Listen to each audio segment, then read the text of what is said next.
L'héritage invisible, le mystère des fils oubliés de Moïse. Bienvenue sur notre chaîne, aujourd'hui nous plongeons dans un mystère fascinant et souvent négligé de la Bible, les fils de Moïse. Vous connaissez certainement Moïse, ce leader légendaire qui a fendu la mer Rouge et conduit les Israélites hors d'Égypte. Mais vous êtes-vous déjà demandé ce qu'il est advenu de ses fils, Gershom et Éliésée? Pourquoi ne sont-ils pas sous les projecteurs comme les descendants d'Aaron? Ont-ils simplement disparu? Ou y a-t-il davantage à découvrir dans leur histoire? Dans cette présentation, nous allons dévoiler l'héritage caché des fils de Moïse, explorer les indices intrigants que la Bible nous offre concernant leur rôle et comprendre pourquoi ils ne se sont jamais élevés à la proéminence. Leur histoire recèle d'étonnantes leçons sur le dessein de Dieu, son timing et la puissance de servir fidèlement dans l'ombre. Si vous vous êtes déjà senti relégué à l'arrière-plan, invisible ou peu célébré, cet épisode est fait pour vous. Nous révélerons pourquoi Gershom et Éliésée sont bien plus importants que vous ne le pensez, et pourquoi leur vie nous interpelle encore aujourd'hui. Dans l'ombre du Libérateur, les premières années à Madian. L'histoire des fils de Moïse, Gershom et Éliésée, commence pendant la période cruciale que Moïse passa en Madian, une terre étrangère où il trouva refuge après avoir fui l'Égypte. Pour comprendre le parcours de ces deux hommes, nous devons d'abord saisir le contexte extraordinaire dans lequel ils sont nés et ont grandi.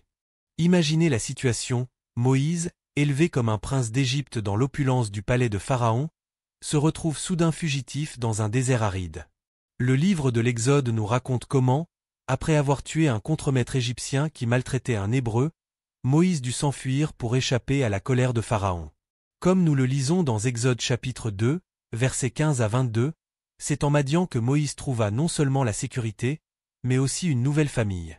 Le paysage de Madian était radicalement différent de l'Égypte. Imaginez les vastes étendues désertiques, les montagnes rocheuses se découpant sur l'horizon, et la chaleur implacable du soleil de midi. C'est dans ce décor austère que Moïse rencontra les filles de Jéthro, un prêtre de Madian, alors qu'elles venaient puiser de l'eau pour leurs troupeaux. Quand des bergers tentèrent de les chasser, Moïse intervint courageusement pour les défendre, un geste qui mena à son introduction auprès de leur père. On peut presque entendre le bruit des sandales de Moïse sur le sol poussiéreux alors qu'il suivait ces jeunes femmes jusqu'à la demeure de Jéthro. Sentez l'arôme des plats traditionnels bédouins qui mijotaient sur le feu, et visualisez la tente spacieuse où Jéthro accueillit cet étranger égyptien. Ce fut le début d'une relation qui allait transformer la vie de Moïse. Jéthro, impressionné par cet homme instruit et courageux, lui offrit l'hospitalité, puis finalement la main de sa fille Séphora. Le texte biblique nous dit simplement « Jéthro donna sa fille Séphora pour femme à Moïse ». Cette union n'était pas simplement un arrangement domestique. Elle marquait l'intégration de Moïse dans une nouvelle culture, une nouvelle identité et un nouveau destin. La vie à Madian représentait un changement radical pour Moïse. De prince à berger, de palais à désert, d'homme d'influence à exilé anonyme.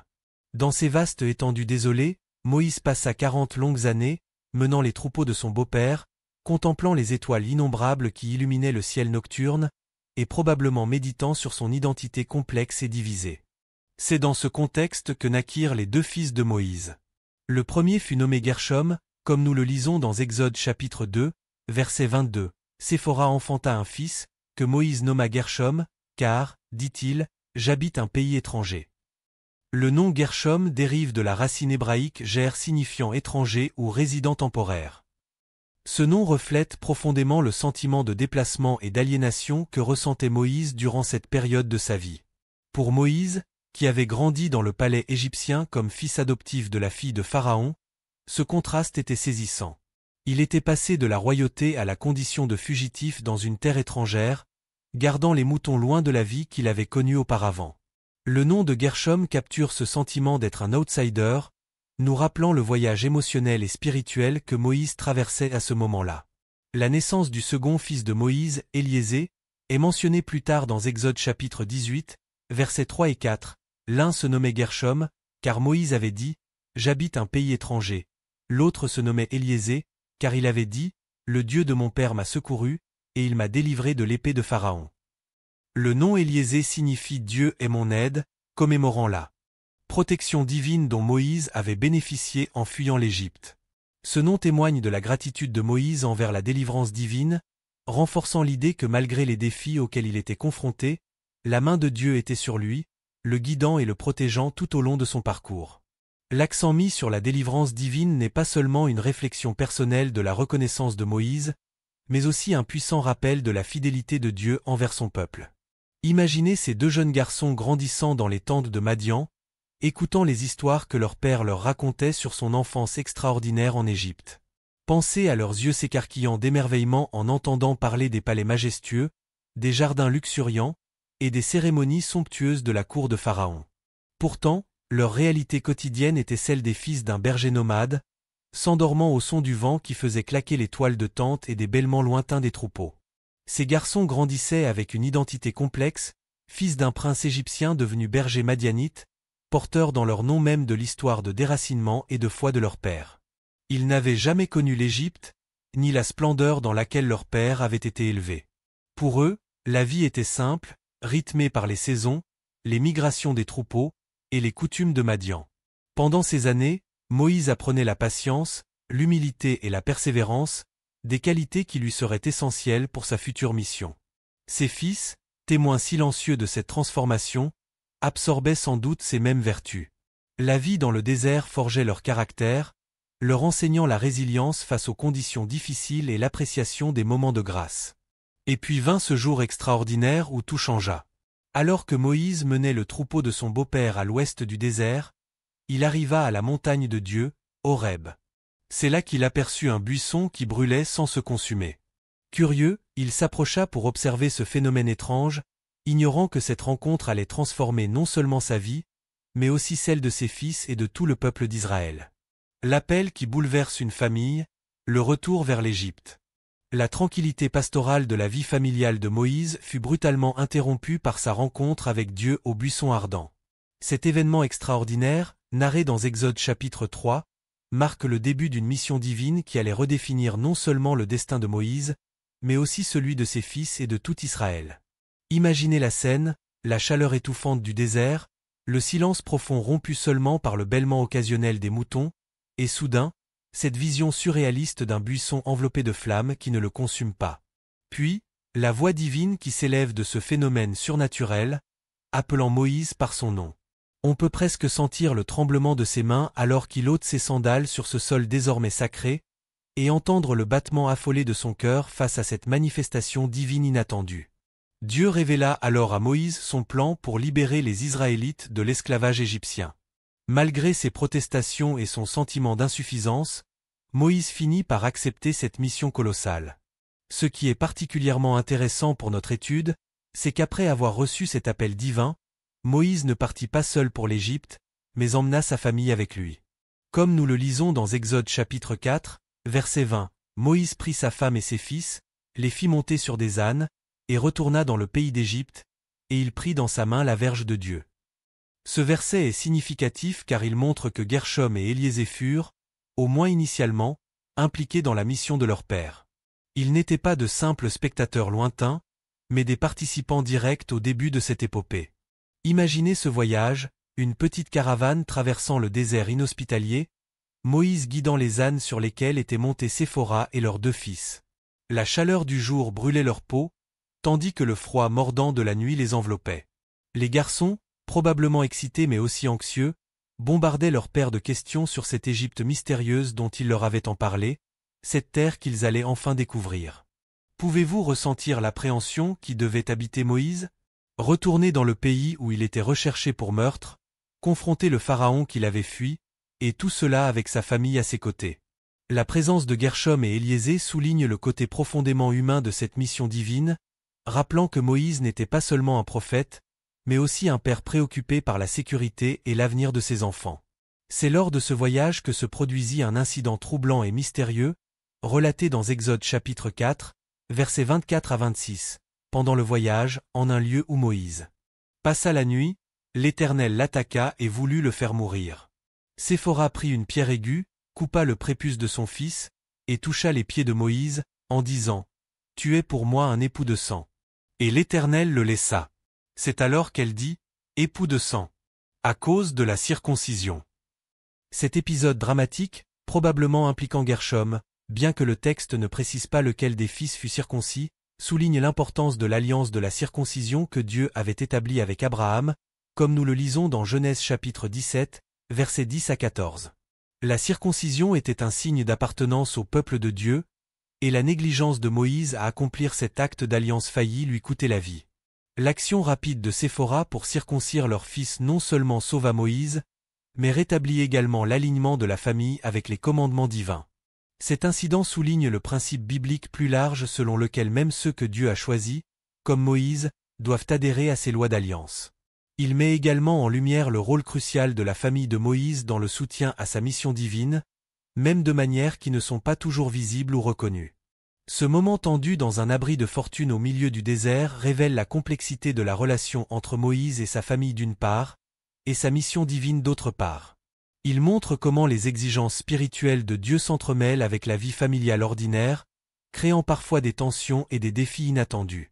Pour Gershom et Éliézer, ce fut peut-être leur première expérience directe de la réalité sévère et parfois douloureuse de l'alliance de leur père avec ce Dieu puissant et exigeant. Après cet incident, la Bible devient étrangement silencieuse sur le sort immédiat de Séphora et des fils de Moïse. Il semble disparaître de la narration alors que Moïse poursuit sa mission en Égypte. Ce silence textuel a conduit de nombreux érudits à spéculer que Séphora et les enfants ont peut-être fait demi-tour à ce stade, retournant à Madian pour leur sécurité pendant les événements tumultueux qui allaient suivre en Égypte.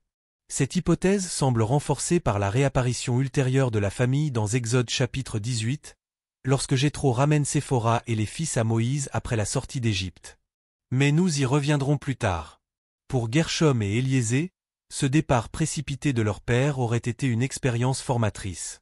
Imaginez ces jeunes garçons retournant à Madian, portant en eux les histoires de leur bref voyage vers l'Égypte et de l'étrange incident nocturne. Imaginez leurs questions sans réponse, leur curiosité sur la mission de leur père, et peut-être même leur sentiment d'abandon alors que Moïse choisissait de suivre l'appel divin plutôt que de rester avec eux. Pendant ce temps, en Égypte, Moïse affrontait Pharaon, négociait la libération de son peuple, et devenait témoin des 10 plaies dévastatrices. Les événements dramatiques du premier Pessa, la traversée miraculeuse de la mer Rouge, et les débuts tumultueux du voyage dans le désert se déroulaient sans que ses fils n'y participent directement, du moins selon le récit biblique. Cette séparation de Moïse d'avec sa famille pendant une période aussi cruciale et formative de l'histoire d'Israël est peut-être le premier indice expliquant pourquoi ses fils n'ont pas joué des rôles plus prominents dans les événements qui ont suivi. Contrairement aux fils d'Aaron, qui étaient présents et directement impliqués dans l'Exode et les cérémonies religieuses qui ont suivi, Gershom et Éliézer semblent avoir été tenus à l'écart des moments fondateurs de l'identité nationale et religieuse d'Israël. Cette absence, qu'elle ait été une décision délibérée pour leur protection ou une nécessité due aux circonstances, aurait certainement eu un impact profond sur leur développement et leur place future dans la communauté israélite. L'expérience de grandir comme les fils de Moïse sans être témoins directs de ses plus grands accomplissements aurait créé une dynamique unique et complexe, tant sur le plan personnel que sur celui de leur identité au sein de la communauté naissante d'Israël.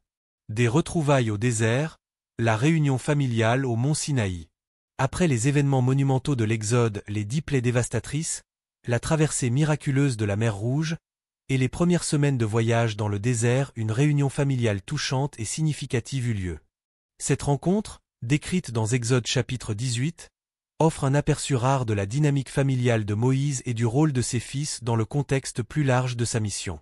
Imaginez la scène, le vaste campement des Israélites s'étend au pied du mont Sinaï, une ville de tentes improvisées abritant des centaines de milliers de personnes récemment libérées de l'esclavage.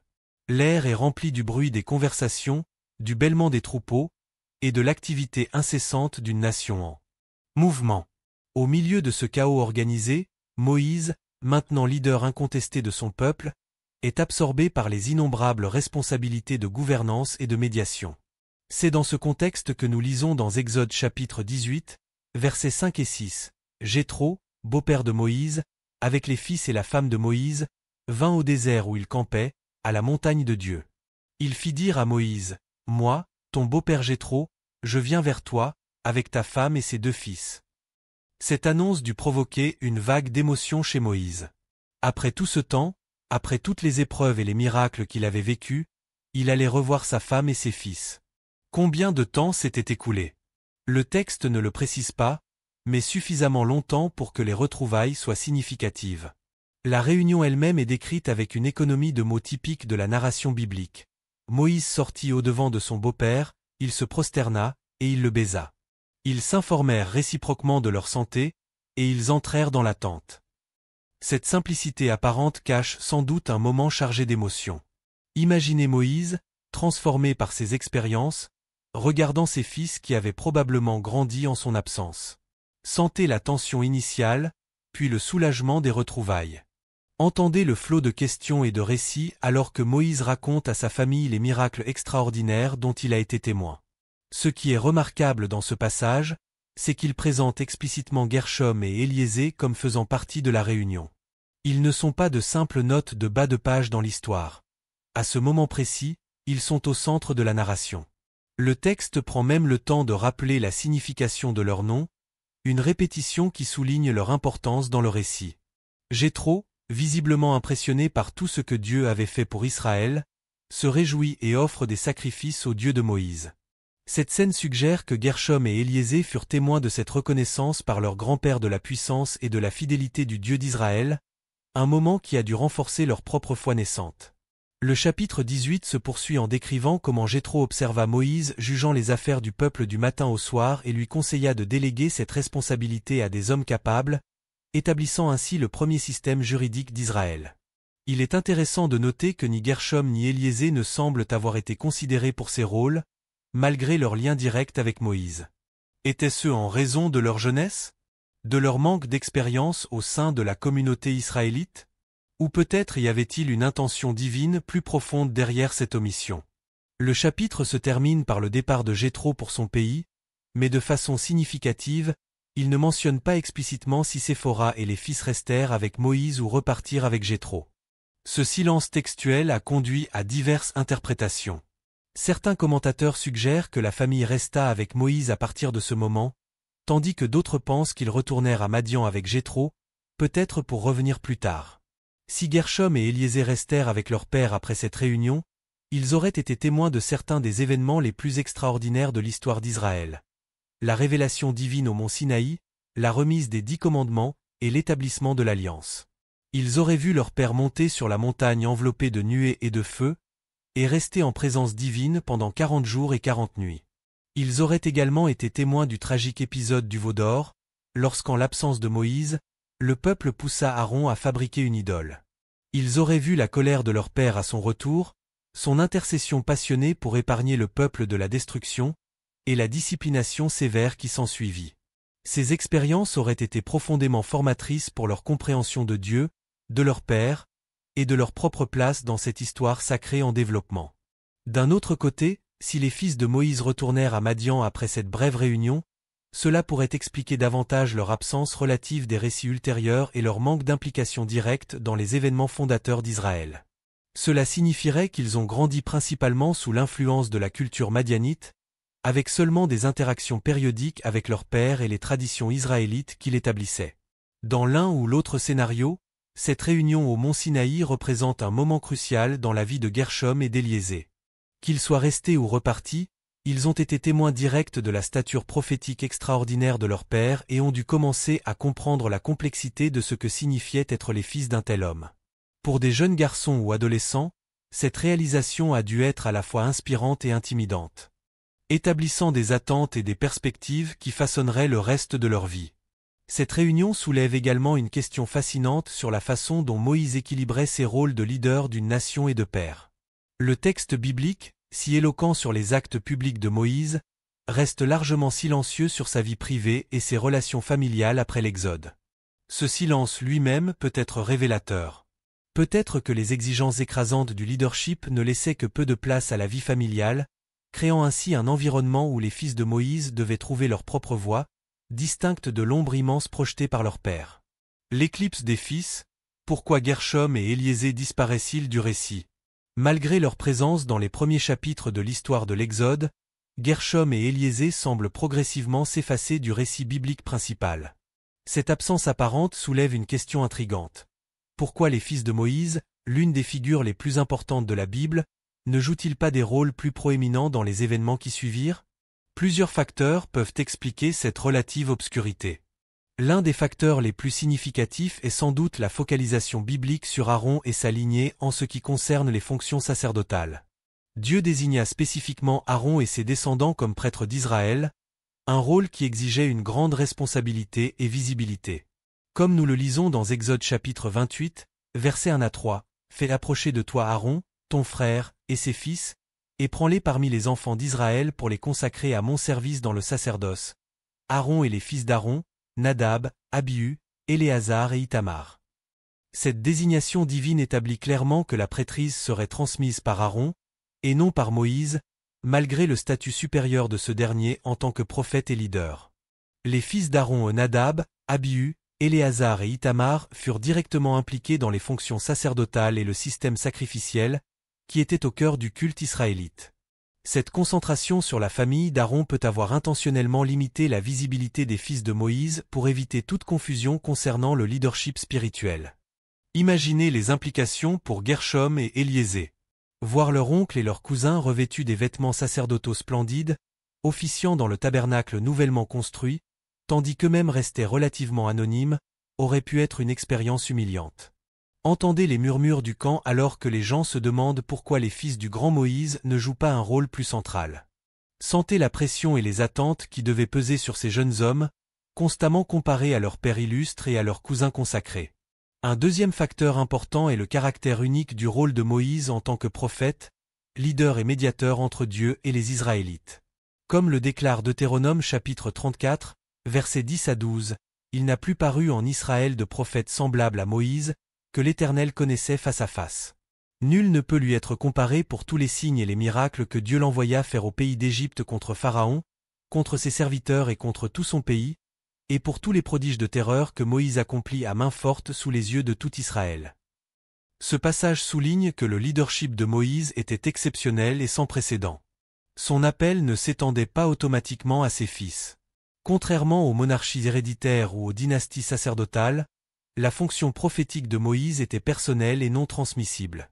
Cette réalité a peut-être été difficile à accepter pour Gershom et Éliézer, qui devaient naviguer dans un monde où être fils de Moïse créait des attentes immenses sans pour autant leur conférer de statut officiel. Une troisième explication possible de l'effacement relatif de Gershom et d'Éliézer pourrait être leur distance géographique et culturelle pendant des périodes critiques de la formation d'Israël. Comme nous l'avons vu, il existe des indications que les fils de Moïse ont passé une partie significative de leur jeunesse à Madian, loin du centre de l'activité divine en Égypte et dans le désert. Cette séparation aurait limité leur implication directe dans les moments fondateurs de l'histoire d'Israël et potentiellement créé un fossé culturel entre eux et la communauté israélite qu'ils étaient censés intégrer. Imaginez la complexité de leur identité, mi-israélite, mi-madianite, fils du plus grand prophète d'Israël mais élevé loin de son influence quotidienne. Cette dualité aurait pu créer un sentiment d'appartenance ambigu, ne se sentant pleinement à l'aise ni parmi les Israélites ni parmi les Madianites. Comment aurait-il géré les regards curieux, les chuchotements, et les attentes impossibles qui les accompagnaient partout où ils allaient? Comment aurait-il répondu aux inévitables comparaisons avec leur père? Un quatrième facteur potentiel est lié à la personnalité et au choix de Gershom et Éliézer eux-mêmes. Bien que la Bible ne fournisse pas de détails sur leur caractère ou leurs décisions personnelles, il est possible qu'ils aient délibérément choisi des rôles moins visibles. Face à l'ombre immense projetée par leur père, ils ont peut-être préféré servir discrètement plutôt que de risquer des comparaisons constantes et probablement défavorables avec Moïse. Dans de nombreuses familles de personnages éminents, les enfants réagissent de diverses manières à l'héritage parental. Certains cherchent à égaler ou surpasser les réalisations de leurs parents, d'autres se rebellent contre cet héritage, et d'autres encore trouvent leur propre voie distinctive, souvent dans des domaines moins exposés. Sans détails bibliques explicites, nous ne pouvons que spéculer sur la réponse de Gershom et d'Éliézer à leur situation unique, mais leur relative obscurité pourrait refléter un choix conscient de leur part. Enfin, et peut-être le plus important, l'effacement des fils de Moïse pourrait simplement refléter le dessein souverain de Dieu. Les voies divines ne correspondent pas toujours aux attentes humaines, et Dieu choisit souvent ceux que nous considérerions comme improbables ou inadéquats pour accomplir ses desseins. Le fait que les fils de Moïse n'aient pas hérité du statut prophétique ou du leadership de leur père pourrait être une illustration de cette vérité théologique fondamentale. Comme le rappelle le prophète Isaïe chapitre 55, versets 8 et 9, « Car mes pensées ne sont pas vos pensées, et vos voix ne sont pas mes voix, dit l'Éternel. Autant les cieux sont élevés au-dessus de la terre, autant mes voix sont élevées au-dessus de vos voix, et mes pensées au-dessus de vos pensées. Cette perspective nous invite à voir l'histoire de Gershom et d'Éliésée non comme un échec ou une anomalie, mais comme une partie intégrante du plan divin dont la signification complète peut nous échapper. La disparition relative de Gershom et d'Éliésée du récit biblique principal ne signifie pas qu'ils n'ont joué aucun rôle dans l'histoire d'Israël. Comme nous le verrons dans la section suivante, leurs descendants continuèrent à servir dans des capacités significatives, bien que moins visibles, au sein de la communauté israélite. Leur histoire nous rappelle que l'impact d'une vie ne se mesure pas toujours à sa visibilité immédiate, mais peut se manifester de manière subtile et durable à travers les générations.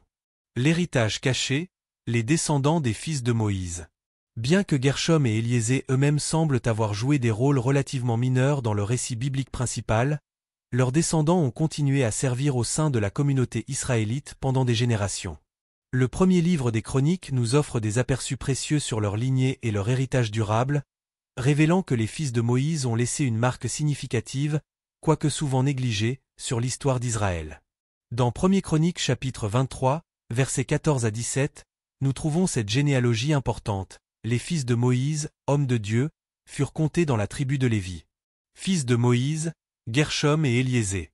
Fils de Gershom, Shebuel, le chef. Et les fils d'Éliésée furent Recabja, le chef. Éliésée n'eut pas d'autres fils, mais les fils de Recabja furent très nombreux. Ce passage révèle plusieurs informations cruciales. Tout d'abord, il confirme que les descendants de Gershom et d'Éliésée furent intégrés à la tribu de Lévi. Cette tribu avait été choisie par Dieu pour assister dans l'entretien et le service du tabernacle, et plus tard du temple. Alors que les descendants d'Aaron étaient désignés comme prêtres, la lignée lévitique plus large était chargée de diverses fonctions de soutien, notamment l'entretien du sanctuaire, la garde du temple et l'assistance aux prêtres. Cette distinction est clairement établie dans Nombres chapitre 3, versets 5 à 9. L'Éternel parla à Moïse et dit : « Fais approcher la tribu de Lévi, et tu la placeras devant le sacrificateur Aaron, pour qu'elle soit à son service. Ils auront le soin de ce qui est remis à sa garde et à la garde de toute l'assemblée, devant la tente d'assignation, ils feront le service du tabernacle. Ils auront le soin de tous les ustensiles de la tente d'assignation, et de ce qui est remis à la garde des enfants d'Israël, ils feront le service du tabernacle. » Bien que les descendants de Gershom et d'Éliésée faisaient partie de ce service lévitique plus large, les détails spécifiques de leur rôle ne sont pas élaborés, indiquant que leurs fonctions n'étaient pas aussi célébrées ou de haut profil que les devoirs sacerdotaux. Néanmoins, leur intégration dans la structure lévitique signifie qu'ils participaient activement à la vie religieuse d'Israël, contribuant au culte et à l'organisation de la communauté. Un aspect particulièrement intéressant de la généalogie est la mention de Shebuel ou Shubael, identifié comme le chef parmi les descendants de Gershom. Ce titre suggère qu'il occupait une position de leadership, même si celle-ci n'équivalait pas au statut sacerdotal des descendants d'Aaron. Shubael réapparaît dans 1er Chroniques chapitre 24, verset 20, où il est noté parmi les chefs des Lévites, des fils d'Amram, Shubael, des fils de Shubael, Jeshdia. La présence de Shubael parmi les chefs lévitiques indique qu'il avait un rôle de leadership, bien qu'il ne fût pas équivalent à la prêtrise des descendants d'Aaron. Cette reconnaissance subtile mais significative reflète que la lignée de Gershom continuait à servir fidèlement au sein de la structure lévitique, contribuant à la stabilité et à l'organisation du culte en Israël. Un autre détail fascinant concernant la lignée d'Éliésée est la mention que les fils de Recabja furent très nombreux. Cette croissance démographique importante suggère que la lignée d'Éliésée connut une bénédiction de fécondité, s'épanouissant en nombre au fil des générations. L'accent mis sur leur multiplicité suggère qu'ils constituèrent une présence notable parmi les Lévites, même s'ils n'occupaient pas des positions aussi visibles que d'autres lignées. Cette croissance numérique des descendants de Recabja peut être vue comme une forme de bénédiction divine, rappelant la promesse de Dieu à Abraham dans Genèse chapitre 22, verset 17. « Je te bénirai et je multiplierai ta postérité, comme les étoiles du ciel et comme le sable qui est sur le bord de la mer. » Bien qu'il n'ait pas atteint le statut de souverain sacrificateur, les nombreux descendants de Recabja continuèrent à servir dans des rôles de soutien, contribuant peut-être à la stabilité et à la continuité des pratiques cultuelles israélites. 1er Chroniques chapitre 26 offre des informations supplémentaires sur certains descendants de Moïse et leur rôle spécifique. Les versets 24 à 28 mentionnent Shebuel, fils de Gershom, fils de Moïse, était chef des trésors. Parmi ses frères issus d'Éliésée, dont le fils fut Recabja, dont le fils fut Ésaïe, dont le fils fut Joram, dont le fils fut Zikri, dont le fils fut Shelomith, Shelomith et ses frères gardaient tous les trésors des choses saintes qu'avait consacré le roi David, les chefs des maisons paternelles, les chefs de milliers et de centaines, et les chefs de l'armée. C'était sur le butin pris à la guerre qu'il les avait consacrés pour l'entretien de la maison de l'Éternel. Ce passage révèle que Shebuel occupait la position importante de chef des trésors, responsable de la supervision des richesses et des offrandes consacrées au temple. De même, Shélomith et ses frères, descendants d'Éliésée, étaient chargés de garder tous les trésors des choses saintes, y compris le butin de guerre consacré par le roi David et les chefs militaires pour l'entretien du temple. Ces rôles administratifs et de gardiennage, bien que moins visibles que les fonctions sacerdotales, étaient néanmoins cruciaux pour le bon fonctionnement du culte israélite. La confiance placée en ces descendants de Moïse pour superviser les trésors sacrés indique qu'ils étaient respectés pour leur intégrité et leur fiabilité, des qualités qui reflètent peut-être l'héritage moral de leur illustre ancêtre. D'autres descendants de la lignée de Moïse apparaissent dans divers contextes à travers les livres historiques. Par exemple, Juges chapitre 18 mentionne un certain Jonathan, descendant de Gershom et de Moïse, qui devint prêtre pour la tribu de Dan lorsqu'ils établirent un culte idolâtre avec une image taillée. Ce récit troublant suggère que tous les descendants de Moïse ne maintinrent pas la pureté du culte yaviste, certains s'égarant vers des pratiques syncrétistes ou idolâtres. La mention de ce Jonathan comme fils de Gershom, fils de Moïse, selon certaines traductions, dans un contexte d'idolâtrie a été si troublante pour certains scribes anciens qu'ils ont modifié le texte pour lire fils de Manassé au lieu de Moïse, ajoutant la lettre hébraïque nain au nom pour éviter d'associer un descendant de Moïse à l'idolâtrie. Cette modification textuelle elle-même témoigne du respect immense accordé à Moïse et des attentes élevées placées sur ses descendants. En examinant ces références éparses aux descendants des fils de Moïse, un tableau plus complet commence à émerger. Bien qu'ils n'aient pas hérité du statut prophétique extraordinaire de leur père, ni du rôle sacerdotal conféré à la lignée d'Aaron, les descendants de Gershom et d'Éliésée trouvèrent leur place dans la structure religieuse d'Israël. Leur contribution, bien que moins célébrée, était néanmoins importante pour la stabilité et la continuité de la vie religieuse de la communauté. Leur histoire nous rappelle que l'héritage d'une personne peut prendre des formes inattendues à travers les générations. Pour les fils et petits-fils de Moïse, cet héritage n'était pas la gloire personnelle ou le pouvoir, mais un engagement durable au service de Dieu et de la communauté, souvent dans des rôles qui ne recevaient que peu de reconnaissance publique. Cette forme de service fidèle, bien que moins visible, constitue néanmoins une part essentielle du tissu spirituel et social de toute communauté de foi. Leçon intemporelle, ce que nous enseignent les fils oubliés de Moïse.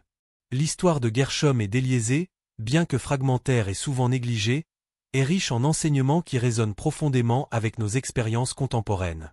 En examinant leur vie et leur héritage, nous pouvons dégager plusieurs leçons puissantes qui transcendent leur contexte historique spécifique et nous parlent directement aujourd'hui.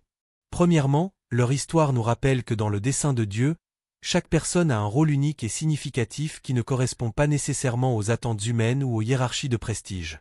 Bien que Gershom et Éliésée fussent les fils de l'une des figures les plus importantes de la Bible, leur propre contribution à l'histoire d'Israël prit une forme très différente de celle de leur père. Cette réalité reflète une vérité profonde exprimée dans Ecclésiaste chapitre 3, verset 1. Il y a un temps pour tout, une saison pour chaque activité sous les cieux. Ce verset nous rappelle que le timing de Dieu est parfait, même lorsqu'il ne correspond pas à nos désirs ou à nos attentes.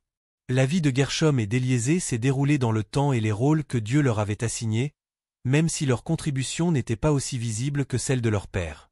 De même, nos vies ont une signification dans le cadre plus large du dessein divin, même lorsque nous ne sommes pas sous les projecteurs.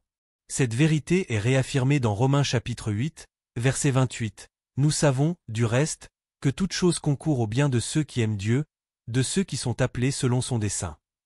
Tout comme Dieu a intégré Gershom et Éliésée dans la tapisserie de l'histoire d'Israël dans un rôle de soutien, il continue à tisser nos vies dans son dessein plus grand, souvent de manière que nous ne comprenons pas pleinement.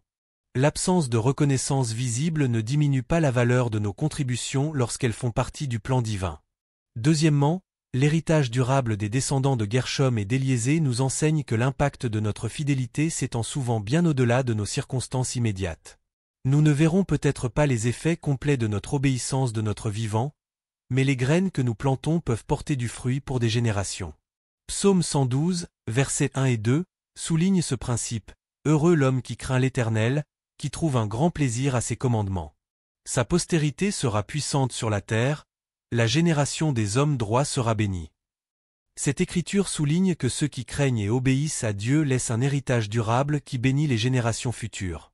Les descendants de Gershom et d'Éliésée, bien que n'étant pas sous les projecteurs, faisaient partie du service lévitique, contribuant au tissu spirituel d'Israël.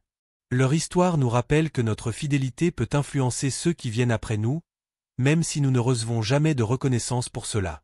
Comme l'affirme Hébreux chapitre 6, verset 10, « Car Dieu n'est pas injuste pour oublier votre œuvre et l'amour que vous avez montré pour son nom, ayant rendu et rendant encore des services aux saints. » Cette assurance nous rappelle que Dieu voit et valorise chaque acte de service, qu'il soit vu par d'autres ou non.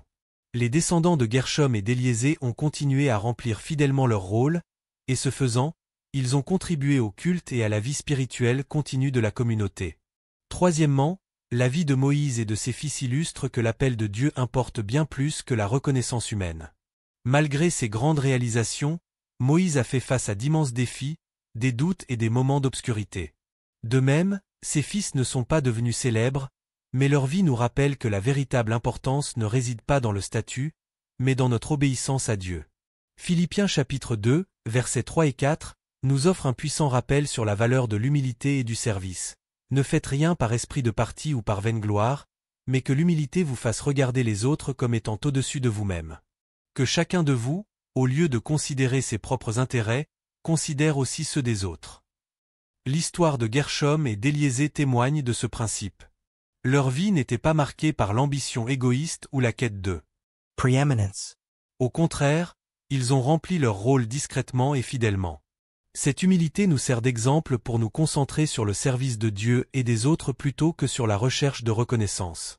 De plus, 1 Samuel chapitre 16, verset 7, révèle la perspective de Dieu sur ce qui compte vraiment. L'Éternel ne considère pas ce que l'homme considère, l'homme regarde à ce qui frappe les yeux, mais l'Éternel regarde au cœur. Ce verset souligne que Dieu valorise notre dévotion intérieure et notre obéissance bien plus que nos réalisations ou positions externes. Gershom et Éliésée, bien que n'étant pas célébrés, faisaient partie du peuple choisi de Dieu et ont joué leur rôle dans la grande narration de l'histoire d'Israël. Leur histoire nous enseigne que l'évaluation que Dieu fait de nos vies est basée sur notre fidélité, non sur notre célébrité.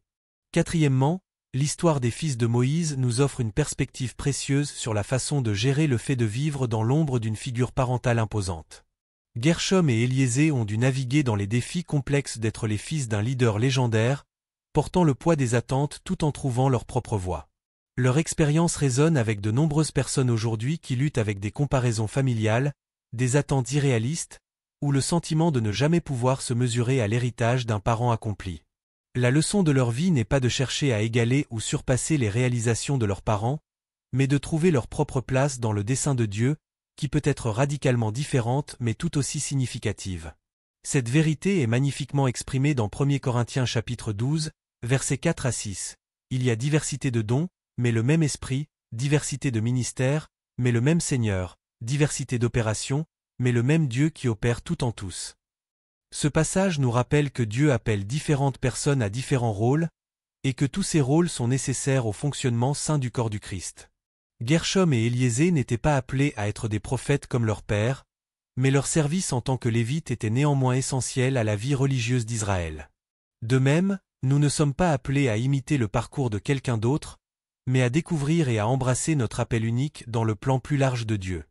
Cinquièmement, l'histoire des fils de Moïse nous invite à réfléchir sur la signification de la grandeur selon les standards de Dieu par opposition aux standards du monde. Dans une culture qui célèbre souvent la célébrité, la richesse et le pouvoir, l'obscurité relative de Gershom et d'Éliésée pourrait être perçue comme un échec ou une déception. Cependant, les enseignements de Jésus renversent cette perspective, comme nous le voyons dans Marc chapitre 10, versets 42 à 44. Jésus les appela, et leur dit : « Vous savez que ceux qu'on regarde comme les chefs des nations les tyrannisent, et que les grands les dominent. Il n'en sera pas de même au milieu de vous. Mais quiconque veut être grand parmi vous, qu'il soit votre serviteur. Et quiconque veut être le premier parmi vous, qu'il soit l'esclave de tous. Selon cette mesure divine, la grandeur ne se mesure pas à la visibilité ou au pouvoir, mais au service humble et à la fidélité. Bien que les fils de Moïse n'aient pas atteint la renommée de leur père, leur service fidèle dans des rôles moins visibles peut très bien représenter une forme de grandeur qui, bien que non reconnue par les standards du monde, est précieuse aux yeux de Dieu. Cette perspective est libératrice pour nous aujourd'hui. Elle nous libère de la pression de poursuivre constamment la reconnaissance et le statut, nous permettant plutôt de nous concentrer sur la fidélité dans les tâches, grandes ou petites, que Dieu a placées devant nous. Comme Jésus nous l'a enseigné dans la parabole des talents dans Matthieu chapitre 25, ce qui compte en fin de compte n'est pas l'ampleur des responsabilités qui nous sont confiées, mais notre fidélité dans leur gestion. Enfin, l'histoire de Gershom et d'Éliésée nous rappelle la souveraineté de Dieu dans la distribution des dons, des appels et des positions. Dieu, dans sa sagesse infinie, choisit différentes personnes pour différents rôles selon son dessein, qui transcendent souvent notre compréhension humaine limitée. Paul exprime magnifiquement ce principe dans Éphésiens chapitre 4, versets 11 à 13. Et il a donné les uns comme apôtres, les autres comme prophètes, les autres comme évangélistes, les autres comme pasteurs et docteurs, pour le perfectionnement des saints en vue de l'œuvre du ministère et de l'édification du corps de Christ, jusqu'à ce que nous soyons tous parvenus à l'unité de la foi et de la connaissance du Fils de Dieu, à l'état d'homme fait, à la mesure de la stature parfaite de Christ. Dans ce passage, Paul souligne que la diversité des rôles dans le corps du Christ est intentionnelle et fait partie du plan de Dieu pour l'édification de l'Église entière. De même, le fait que Dieu ait choisi Aaron et ses fils pour la prêtrise, tandis que les descendantes de Moïse servaient dans d'autres capacités, reflète cette diversité intentionnelle de rôles dans le plan divin. Pour nous aujourd'hui, cette vérité offre à la fois un défi et un réconfort. Le défi est d'accepter humblement le rôle que Dieu nous a assigné, qu'il soit visible ou caché, prestigieux ou humble. Le réconfort vient de savoir que notre valeur ne réside pas dans la nature du rôle lui-même, mais dans notre fidélité à l'appel de Dieu sur notre vie. En conclusion, l'histoire des fils oubliés de Moïse nous offre une perspective riche et nuancée sur le service, la signification et le succès selon les standards de Dieu. Leur vie nous rappelle que la vraie grandeur ne se mesure pas à la notoriété ou au pouvoir, mais à la fidélité et à l'obéissance. Dans un monde obsédé par la visibilité et la reconnaissance, cette leçon est peut-être plus pertinente que jamais. Gershom et Éliésée, bien que largement absents des récits centraux de l'Exode, ont néanmoins laissé un héritage de service fidèle qui s'est perpétué à travers leurs descendants. Leur histoire nous rappelle que chacun de nous a un rôle à jouer dans le grand récit de Dieu, que ce rôle soit sous les projecteurs ou dans les coulisses. Et peut-être, c'est précisément dans l'acceptation gracieuse de nos rôles assignés, quels qu'ils soient, que nous trouvons notre plus grande satisfaction et accomplissement. Dans l'ombre et la lumière, trouver sa place dans l'histoire de Dieu. L'un des aspects les plus fascinants de l'histoire de Gershom et d'Éliésée est la façon dont elle résonne avec les luttes contemporaines liées à l'identité, au but et à la reconnaissance. Dans notre culture axée sur les médias sociaux et la célébrité, où la valeur est souvent mesurée en termes de visibilité et de validation externe, les fils oubliés de Moïse nous offrent une perspective alternative profondément contre-culturelle.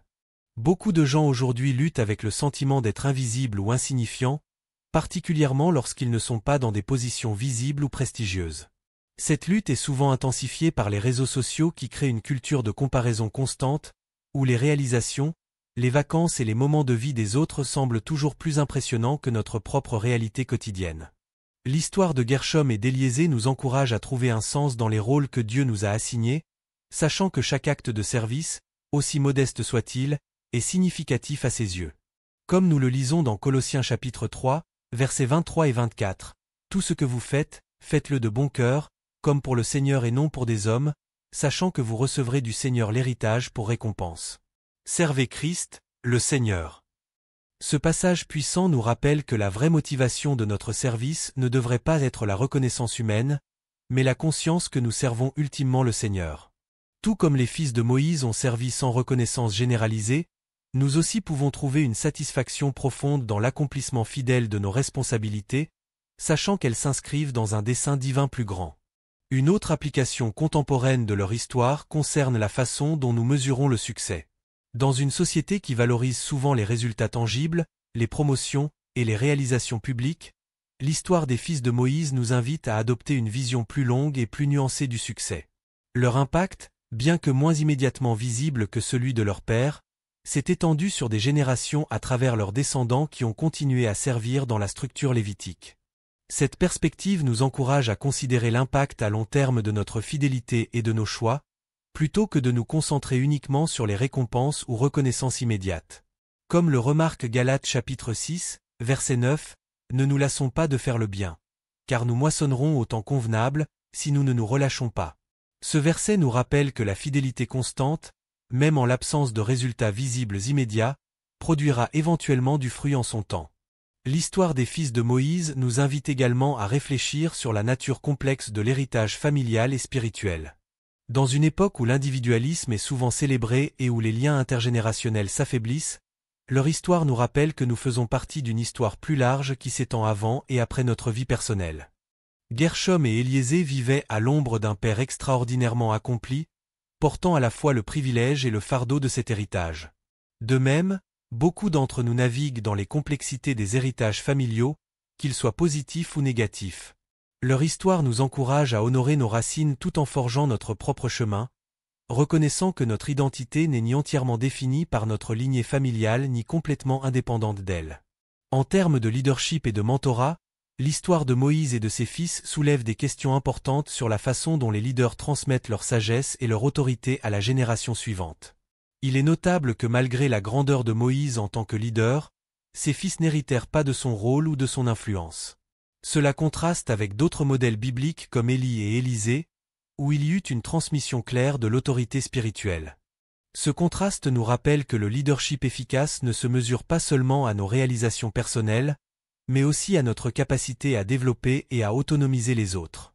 La préparation de la prochaine génération de leaders est une responsabilité que tous les leaders doivent prendre au sérieux, même si, comme dans le cas de Moïse, le plan de Dieu peut impliquer des transitions de leadership qui ne suivent pas les lignées familiales attendues.